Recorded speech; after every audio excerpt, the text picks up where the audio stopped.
तो friends finally जो है यूपी पुलिस कांस्टेबल भर्ती का जो है ऑफिशियली नोटिफिकेशन आ चुका है। मैं आपको सबसे पहले ऑफिशियली नोटिफिकेशन डाउनलोड करने का प्रोसेस बताता हूं ताकि आप लोगों को समझ में आ सके, क्योंकि इस पे बहुत सारी वीडियो बनाई जा चुकी है अफवाह को लेकर। देखिए, जैसे कि मैंने आप लोगों को बताया था कि दिसंबर के लास्ट वीक में भर्ती आ रही है, तो 100% आ ही गई। मैंने बताया था 62,000 आने वाली, लेकिन 62,000 ना आके 60,000 समथिंग वैकेंसी यहाँ पे आ चुकी है। ये देखिए यूपी पुलिस का जो है ऑफिशियली वेबसाइट है। यहाँ देखेंगे तो ये आपको नोटिस देखने को मिलेगा, पुलिस में आरक्षित नागरिक पुलिस के पदों पर सीधी भर्ती 2023 के संबंध में विज्ञप्ति। यह विज्ञप्ति फ्रेंड्स आपको आ गया है और इसी वेबसाइट पे आपको मिल जाएगा। अब आप यहाँ से डाउनलोड कर सकते हैं। ये देखिए लेटेस्ट नोटिस में यहाँ पे आपको दिख जाएगा। ये भर्ती नोटिफिकेशन है जिसमें टोटल जो है जानकारी साझा किया गया है इस भर्ती के बारे में। तो आप इसे डाउनलोड कर लीजिएगा। 12वीं पास हैं तो आप इस वैकेंसी के लिए एलिजिबल है, फॉर्म को अप्लाई कर सकते हैं। ऑल इंडिया किसी भी राज्य से आप आते हैं तो आप इस वैकेंसी के लिए फॉर्म को अप्लाई कर सकते हैं, कोई दिक्कत यहाँ पे नहीं होने वाला है। तो चलिए हम इस भर्ती की जो है सर्जरी करेंगे, मतलब पूरे डिटेल में चर्चा करेंगे कि ये भर्ती में कौन लोग अप्लाई कर सकता है, किसको कितना छूट मिलेगा, एज में छूट, हाइट में छूट, कितना दौड़ होता है, मेरिट किस पे बनेगा, आपका मेरिट जो है वो किस पे बनेगा। इसके अलावा सिलेबस हम जानेंगे, इसके अलावा सब चीज़ हम मतलब जानेंगे। सिलेबस के अलावा हम जो है सिलेक्शन प्रोसेस के बारे में भी यहाँ पे समझेंगे। तो डिटेल में ये वीडियो होने वाला है। वीडियो लंबा होगा लेकिन आपको पूरी इंफॉर्मेशन देकर जाएगा, आपको दूसरी वीडियो देखने की आवश्यकता नहीं पड़ेगी, क्योंकि मैंने यहाँ पे ऑलरेडी जो है सभी पॉइंट्स को हाईलाइट करके रखा हुआ है ताकि मैं आप लोग को आसानी से समझा सकूं मेन पॉइंट। समझ रहे ना। तो देखिए फ्रेंड्स 23 दिसंबर के डेट में यूपी पुलिस की भर्ती आ चुकी है। आप यहाँ देख सकते हैं, ये जो है आपका विज्ञप्ति संख्या है, यहाँ पे आपको दिया गया है और इसी वेबसाइट पे आप जो है विज्ञप्ति को डाउनलोड कर सकते हैं, जैसे कि मैंने आपको अभी कुछ देर पहले बताया। सबसे पहले हम बात करते हैं तो इसमें कौन लोग अप्लाई करेगा। तो महिला पुरुष दोनों यहाँ पे फॉर्म को अप्लाई करेंगी। आरक्षी नागरिक यानी कांस्टेबल जीडी की वैकेंसी है और यहाँ पे देखेंगे तो आपकी बैंड जो सैलरी है 5200 ग्रेड पे से 20,200 ग्रेड पे तक जाएगी। यहाँ पे ग्रेड पे 2000, नए वेतन में जो वेतन मैट्रिक्स रूप है 21,700, वो आपका यहाँ पे जो है रहने वाला। तो सैलरी मत पूछिए, सैलरी अच्छी खासी यहाँ पे होती है, ज़बरदस्त सैलरी होती है। ये देखिए 62,000 के आसपास एक्सपेक्टेड मैंने बताया था कि वैकेंसी आएगी। आज से 2 वीक पहले आप मेरा वीडियो जाके देख लीजिएगा। लेकिन 60,244 पदों पे ये भर्ती जो है निकल कर आ चुकी है आरक्षी नागरिक पुलिस के लिए। यहाँ देखेंगे तो जनरल के लिए 24,000 सीट है, ईडब्ल्यूएस के लिए 6,000 सीट है और ओबीसी के लिए, यहाँ ओबीसी होगा, सॉरी यहाँ पे यूपी में ना बीसी नहीं होता है, बिहार में बीसी होता है, ये ओबीसी होगा। ओबीसी के लिए 16,264 पद हैं और एससी के लिए 12,650 पोस्ट हैं और एसटी के लिए 1,204 पोस्ट हैं। टोटल यहाँ पे देखेंगे तो 60,244 पदों पे ये भर्ती निकाली गई है। यहाँ पे बोला गया कि पुरुष एवं महिला अभ्यर्थी पात्र होंगे फॉर्म भरने के लिए। परीक्षा के पूर्व किसी भी समय रिक्तियों की संख्या परिवर्तन की जा सकती है। तो ये वैकेंसी 60,000 है ना, बढ़ाई भी जा सकती है, घटाई भी जा सकती है। ये जो है हक यूपी पुलिस के पास है। अब यहाँ देखेंगे तो सबसे इम्पोर्टेंट डेट की बात करते हैं, फॉर्म कब से भरे जाएंगे। तो 27 फरवरी से आपका जो है आवेदन स्टार्ट हो रहा है, सॉरी 27 दिसंबर से आपका आवेदन स्टार्ट हो रहा है। मैं यहाँ पे ना एग्ज़ाम डेट को लेकर जो है यहाँ पे थोड़ा सोचने लगा, तो इसीलिए मेरा 27 फरवरी निकल गया। तो देखिए फरवरी में ही इसका एग्ज़ाम हो जाएगा, अभी से आपको लग जाना है, ध्यान रहे। 27 फरवरी के आसपास जो है एग्ज़ाम इसका स्टार्ट होगा 100%। तो यहाँ देखिए 27 दिसंबर से जो है आपका यहाँ पे जो है ऑनलाइन शुरू होगा। 16 जनवरी तक आप फॉर्म भरेंगे और 18 जनवरी तक ये शुल्क जमा करने का जो है अंतिम तिथि रखा गया। अगर जो 16 तारीख तक रजिस्ट्रेशन कर देंगे वो 18 तक पेमेंट भी जमा करके फाइनल सबमिट कर देंगे। तो ये इसका जो है इम्पोर्टेंट डेट है। 27 तारीख को प्रॉपर वीडियो लेकर आ जाऊँगा कैसे फॉर्म को अप्लाई करना है, स्टेप बाय स्टेप फॉर्म भर के बताऊँगा, जिससे आप फॉर्म भरने में कोई मिस्टेक ना करें और इजीली फॉर्म को अप्लाई कर सकें। क्योंकि पहले स्टेज में ही आपका फॉर्म भरना होता है। अगर आप पहले स्टेज में ही गलती कर दिए ना फ्रेंड्स, फॉर्म भरते समय ही, तो आप वहीं पे छट जाएंगे, ध्यान दीजिएगा। तो ये बहुत इंपॉर्टेंट बातें हैं, आप पहले वीडियो देखिएगा। 27 दिसंबर के डेट में मैं एक अलग से वीडियो लेकर आऊँगा कैसे फॉर्म को भरना है, उसमें सारी प्रोसेस को बताऊँगा।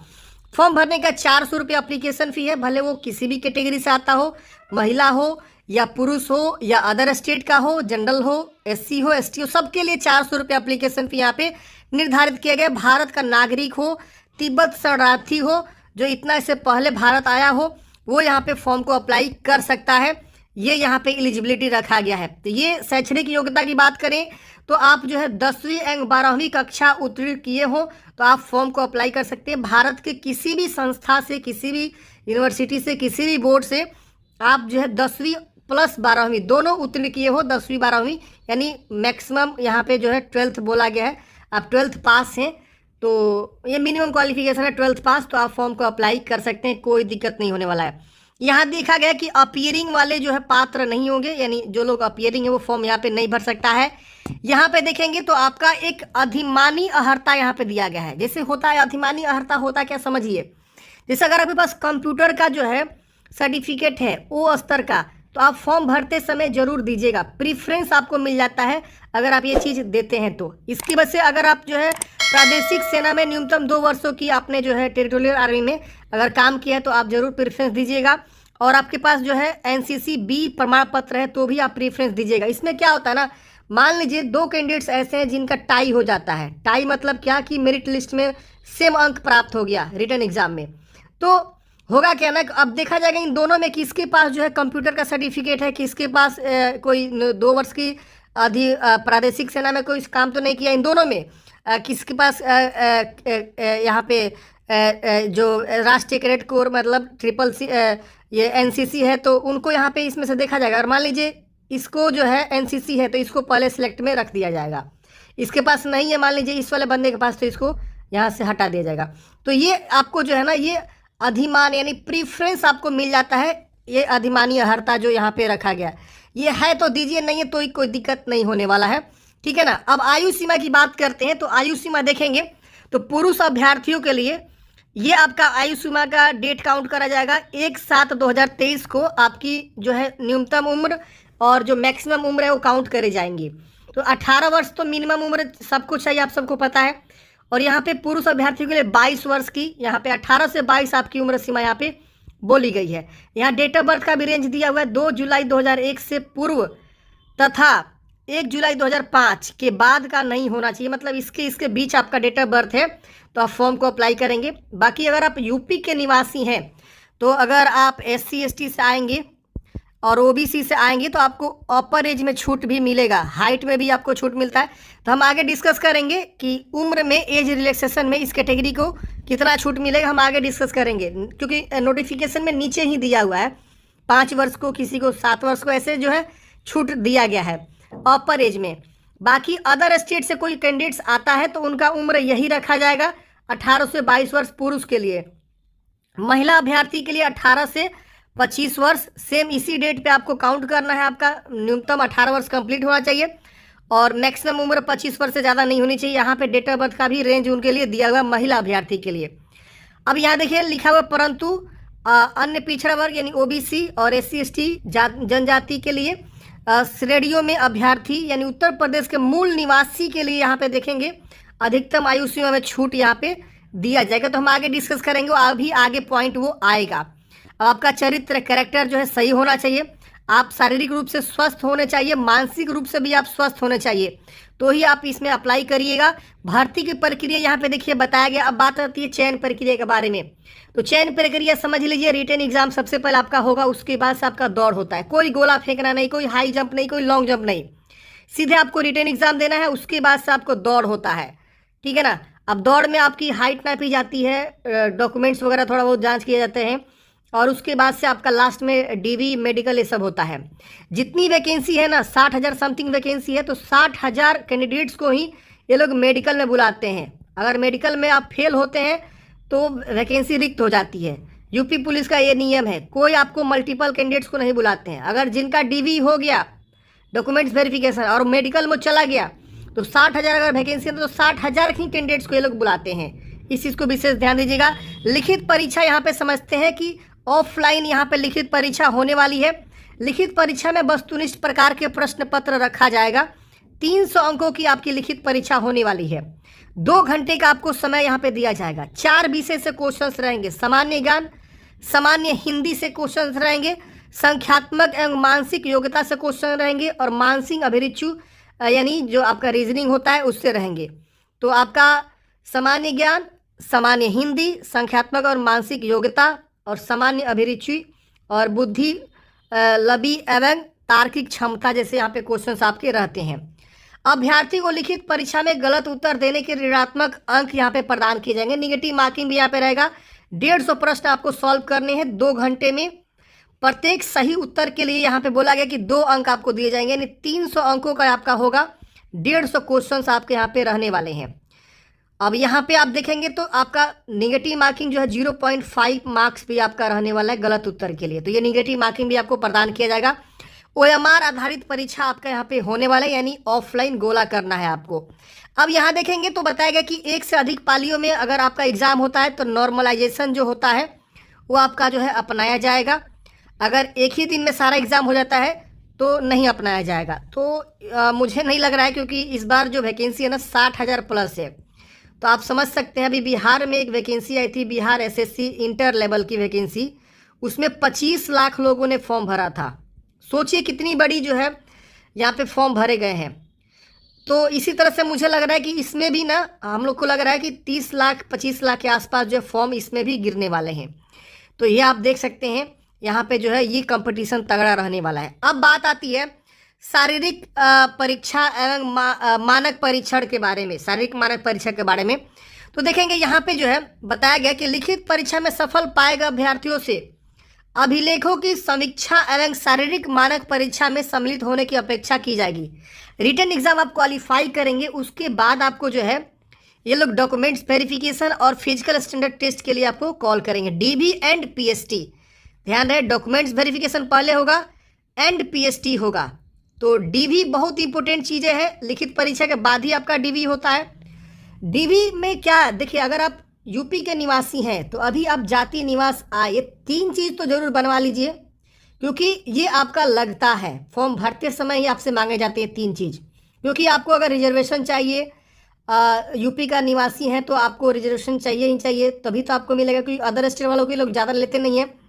अदर स्टेट वालों का हर राज्य से कोटा होता है कि हम अदर स्टेट वालों को 10%, 15%, 20% ही लेंगे। जैसे बिहार में अगर कोई सीट मान लीजिए वैकेंसी निकलती है ना, तो उसमें नियम में रहता है कि हम अदर स्टेट वालों को 10% ही रखेंगे, 20% ही रखेंगे। तो इस तरह से यूपी का भी एक नियम होगा।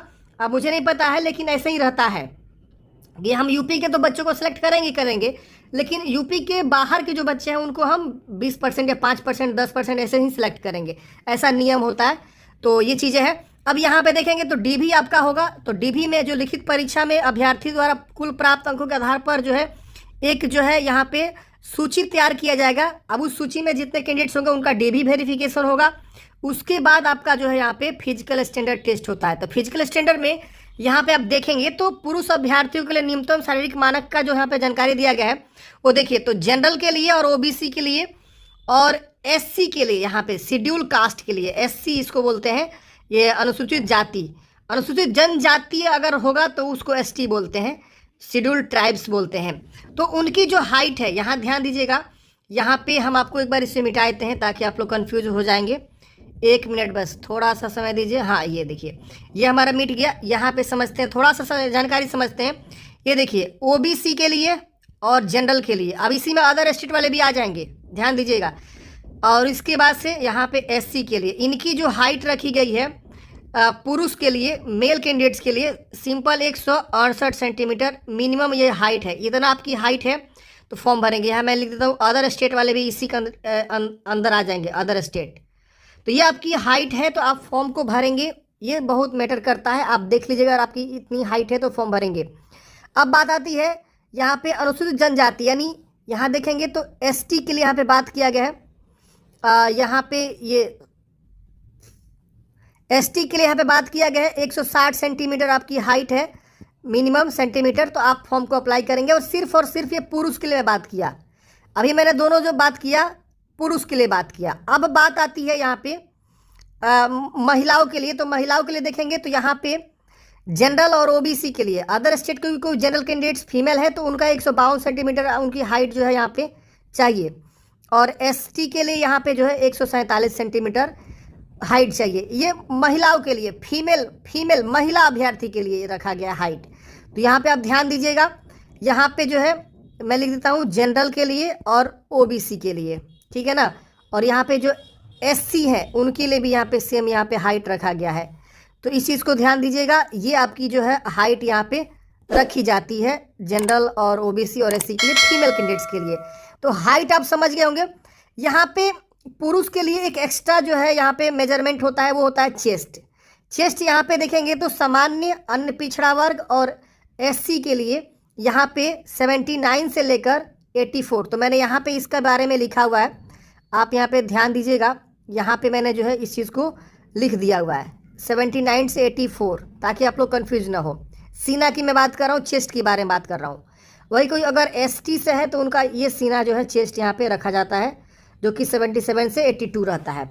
महिलाओं के लिए मेजरमेंट नहीं होता है, महिलाओं के लिए सिर्फ वजन नापी जाती है, जो कि 40 केजी से कम नहीं होनी चाहिए। तो आप हाइट यहाँ पे समझ लीजिएगा। एक बार मैं थोड़ा सा यहाँ पे ऐसे कर देता हूँ ताकि आप लोगों को समझ में आ जाए। ये आपकी हाइट है, आप एक बार देख लीजिएगा, बाकी मैंने यहाँ पे समझा ही दिया। अब आती है यहाँ पे फिजिकल एफिशिएंसी टेस्ट, दौड़ कितना होता है। तो दौड़ के बारे में समझ लीजिए फ्रेंड्स। यहाँ पे देखेंगे तो पुरुष अभ्यर्थियों को 4.8 किलोमीटर की रनिंग करनी होती है 25 मिनट में, और महिला अभ्यर्थी को 2.4 किलोमीटर रनिंग करनी होती है 14 मिनट में। ये सबको है, महिला और पुरुष दोनों का यहाँ पे अलग अलग जो है। एक बार मैं यहाँ पे लिख देता हूँ, 4.8 किलोमीटर की रनिंग करनी होती है मेल कैंडिडेट्स को, भले वो किसी कैटेगरी से आता हो, और 2.4 किलोमीटर की रनिंग करनी होती है 14 मिनट में फीमेल को, ठीक है ना। और इनका जो समय होता है आपका 25 मिनट में। तो ये आपका जो है दौड़ होता है। अब इसके अलावा कोई भी यहाँ पे नहीं होता है, जैसे कि अदर स्टेट में होता क्या कि गोला फेंकना, हाई जंप, ऐसा कुछ नहीं है। सिर्फ आपको रनिंग करनी होती है बस, और कुछ नहीं, डेट्स ऑल। अगर आप इसमें क्वालिफाई हो जाते हैं तब जाके आपका जो है यहाँ पे योग्यता सूची में नाम आता है, अंतिम योग्यता। तो फाइनल कट ऑफ यहाँ पे जो बनेगा वो यहाँ देखिए लिखा गया, शारीरिक दक्षता परीक्षण में सफल पाए गए अभ्यर्थियों में से लिखित परीक्षा में प्रत्येक अभ्यर्थी द्वारा प्राप्त अंकों के क्रम के अनुसार प्रत्येक श्रेणी के अभ्यर्थियों की एक चयन सूची आरक्षण नीति को दृष्टिगत रखते हुए तैयार करेगा। यानी ये जो आपका क्वालिफिकेशन है, सॉरी, ये जो आपका रनिंग है, ये रनिंग में कोई आपको मार्क्स नहीं मिलते हैं, ध्यान दीजिएगा। बस वो क्वालिफाइंग इन नेचर है। अगर आप इससे अधिक समय लगाते हैं ना दौड़ने में, तो आप उसी समय बाहर हो जाते हैं भर्ती से। ये यहाँ लिखा हुआ, वे अभ्यर्थी जो विहित समय के भीतर दौड़ पूरी नहीं करते हैं भर्ती के लिए पात्र नहीं होंगे तथा उसी स्तर पर चयन प्रक्रिया से बाहर हो जाएंगे। तो ये चीज़ें हैं यहाँ पे। आपको दौड़ सिर्फ और क्वालिफाइंग इन नेचर है, आपको बस जो है दौड़ कर लेना है, पास हो जाना है दौड़ में, ठीक है ना। उसमें कोई मार्क्स नहीं मिलता, जैसे बिहार में क्या है कि आपको मार्क्स मिलता है रनिंग के ऊपर, दौड़ के ऊपर, ऐसा कुछ नहीं है। यहाँ जो फाइनल मेरिट लिस्ट बनता है वो आपके जो रिटेन एग्जाम है, लिखित परीक्षा है, उसके बेस पे होगा, समझ रहे हैं ना। लास्ट में जैसे आपका सबसे पहले रिटन एग्जाम हुआ, ठीक, उसके बाद से आपका जो है डीवी हुआ, डॉक्यूमेंट्स वेरिफिकेशन, फिर आपका जो है पीएसटी हुआ, पीटी हुआ, ये सब एक ही दिन होता है, पीटी पीएसटी, ठीक है ना। तो ये जब हो जाएगा ना, उसके बाद से आपका जो है एक मेरिट बनेगा, वो आपका जो है रिटन एग्जाम के बेस पे आपका जो है मेरिट यहाँ पे बनेगा। इस चीज़ को विशेष ध्यान दीजिएगा। तो ये आपका सिलेक्शन प्रोसेस यहाँ पे रहता है, आप इसी तरह से देखेंगे समझेंगे। अगर आप रिटन एग्जाम में बढ़िया नहीं करेंगे ना, तो फिर आपको आगे चल के छट जाएंगे, क्योंकि मेरिट कंपटीशन बहुत ज़्यादा होने वाला है। लिखित परीक्षा पर आपको विशेष ध्यान देना है और इसकी बेहतरीन तैयारी आपको करना है। अब यहाँ पे देखिए बोला गया कि बोर्ड द्वारा कोई प्रतीक्षा सूची तैयार नहीं किया जाएगा, क्या देख रहे हैं ना। तो ये चीज़ें हैं, और यहाँ पे और भी बहुत सारे ऑप्शन दिया गया, जिससे मैंने आपको बताया अधिमानी अर्हता, जो कि स्टार्टिंग में लिखा गया था कि 2 या 2 से अधिक अभ्यर्थी के अंक समान होने पर ऐसे अभ्यर्थी को वरीयता प्रदान किया जाएगा जो अधिमानी अर्हता यदि कोई हो या रखते हो। तो अधिमानी अर्हता जैसे अगर आपने कंप्यूटर किया है, एनसीसी है, या अगर आपने टेरिटोरियल आर्मी में सेवा किया है, तो आप उसे ज़रूर बता दीजिएगा फॉर्म भरते समय, उससे आपको छूट आगे चल के मिल जाता है, बहुत सारे लाभ होते हैं। अब बात आती है आयु सीमा में छूट। तो यूपी के निवासी के लिए आयु में छूट क्या मिलेगा, यहाँ मैं आपको बता देता हूँ। देखिए, अगर आप यहाँ पे अनुसूचित जाति से आते हैं, 5 वर्षों का छूट आपको मिलेगा। जाति प्रमाण पत्र आपको बनवा के पहले से रख लेना है। यहाँ पे जो समक्ष पदाधिकारी हैं, जिलाधिकारी या अतिरिक्त जिलाधिकारी या सिटी मजिस्ट्रेट या उप जिला मजिस्ट्रेट, तहसीलदार या जिला समाज कल्याण अधिकारी, इसमें से किसी भी अधिकारी के द्वारा आपने जो है डॉक्यूमेंट्स बनवा लेनी है, ठीक। अगर आप अनुसूचित जनजाति से आते हैं तो 5 वर्षों की आपकी उम्र में छूट मिलेगा। अन्य पिछड़ा वर्ग से आते हैं तो 5 वर्षों की छूट आपको अपर एज में मिलेगा। ईडब्ल्यूएस को यहाँ पे कोई छूट यहाँ पे नहीं मिल रहा है, लेकिन फिर भी आप ईडब्ल्यूएस प्रमाण पत्र आप जो है जरूर लगाएंगे। यहाँ पे जो है बताया गया कि इसके द्वारा बनवाना है, तो इसमें से किसी भी अधिकारी के द्वारा किसी भी लेवल पर आप बनवा लीजिएगा, कोई दिक्कत नहीं होने वाला है। भूतपूर्व सैनिक को यहाँ पे देखेंगे तो 3 वर्षों का अपर में आयु छूट में यहाँ पे मिल रहा है। स्वतंत्रता सेनानी के लिए अलग से रिजर्वेशन होता है। होम गार्ड्स के जो लोग पहले से कार्यरत हैं उनके लिए भी अलग से रिजर्वेशन होता है कि हम होम गार्ड से 5% कैंडिडेट्स को सिलेक्ट करेंगे। भूतपूर्व सैनिक के लिए अलग से सीटें रिजर्व रहती है। तो जो कैंडिडेट्स अगर वो अपना दावा करता है रिजर्वेशन का, उसका सर्टिफिकेट वो जरूर बनवा लेगा ताकि वो दावे में शामिल हो सके। अगर आप सर्टिफिकेट नहीं बनवाते हैं और ऐसे ही जो है आप फॉर्म भर देते हैं तो फिर आपका जो है वैलिड नहीं माना जाएगा, डीवी में आपको दिक्कत हो सकती है, समझ रहे ना। तो ये चीज़ आपको जरूर कर लेना। अब बात आती है ऑनलाइन आवेदन की प्रक्रिया। तो 27 तारीख को मैं एक अलग से वीडियो लेकर आऊँगा कि कैसे आपको फॉर्म को अप्लाई करना है स्टेप बाय स्टेप। उसकी टेंशन आप मत लीजिए, पहले वीडियो देख लीजिएगा। यहाँ पे थोड़ा सा मैं फोटो गाइडलाइंस का जो है बारे में बता देता हूँ। यहाँ पे जो है ये हेल्पलाइन नंबर है, 27 तारीख को एक्टिवेट हो जाएगा और 18 जनवरी तक एक्टिवेट रहेगा। अगर कोई भी समस्या आ रही है फॉर्म भरने में, इस पर कॉन्टैक्ट कर सकते हैं। यहाँ पे देखेंगे तो डिजी लॉकर से आपको जो है प्रमाण पत्र अपलोड करने की व्यवस्था यहाँ पे दी गई है। तो अगर आप डिजी लॉकर चलाते हैं तो डिजी लॉकर से अपना प्रमाण पत्र या जो भी डॉक्यूमेंट्स है उसे आप फैच कर सकते हैं। नहीं है तो आप उसके बगैर भी आगे स्कैन करके भी अपलोड कर सकते हैं। फोटोग्राफ एवं हस्ताक्षर के बारे में बताया गया है। तो यहाँ पे देखेंगे रंगीन फोटो आपको लगाना है जो 5 से लेकर 20 KB के बीच 20 KB से लेकर 50 KB के बीच फोटो का यहाँ पे साइज बोला गया है। और हस्ताक्षर 5 से लेकर 20 KB के बीच रंगीन फोटोग्राफ आपको अपलोड करनी है, स्कैन करके ही अपलोड करना है। यहाँ पे देखा गया बोला कि 6 महीने के भीतर आपका फोटो जो है होना चाहिए। सफ़ेद या हल्के रंग के सादी पृष्ठभूमि आवश्यक है, यानी वाइट बैकग्राउंड पे इन्होंने बोला है प्रेफरेबल हम जो है रखेंगे, वाइट बैकग्राउंड पे हमारा जो है ये होना चाहिए फोटोग्राफ। यहाँ पे हस्ताक्षर जो है काली स्याही के से पूर्ण हस्ताक्षर बनाकर आपको जेपीजी में अपलोड करना है। तो काली स्याही का यहाँ पे ध्यान दीजिएगा, यानी ब्लैक इंक से आपको जो है यहाँ पे क्या करना है, अपलोड करना है सिग्नेचर को। इसके बाद से यहाँ पे बहुत सारे इन्फॉर्मेशन दिया हुआ है, आप एक बार जरूर चेक करेंगे। तो ये था पूरा प्रोसेस फ्रेंड्स। अब बात आती है सिलेबस के बारे में। तो हम सिलेबस जो है नेक्स्ट किसी दूसरे वीडियो में कवर करने वाले हैं। आप नोटिफिकेशन डाउनलोड करना चाहते हैं तो लिंक आपको डिस्क्रिप्शन बॉक्स में मैंने प्रोवाइड कर दिया है, आप क्लिक करके और देख सकते हैं सिलेबस को भी। यहाँ पे सिलेबस के बारे में भी जानकारी यहाँ पे दे दिया गया है। आई होप फ्रेंड्स आपको समझ में आया होगा इस भर्ती प्रक्रिया के बारे में, इस भर्ती के बारे में। अगर आपके मन में कोई भी डाउट्स है, कमेंट बॉक्स में पूछिएगा। मिलते हैं किसी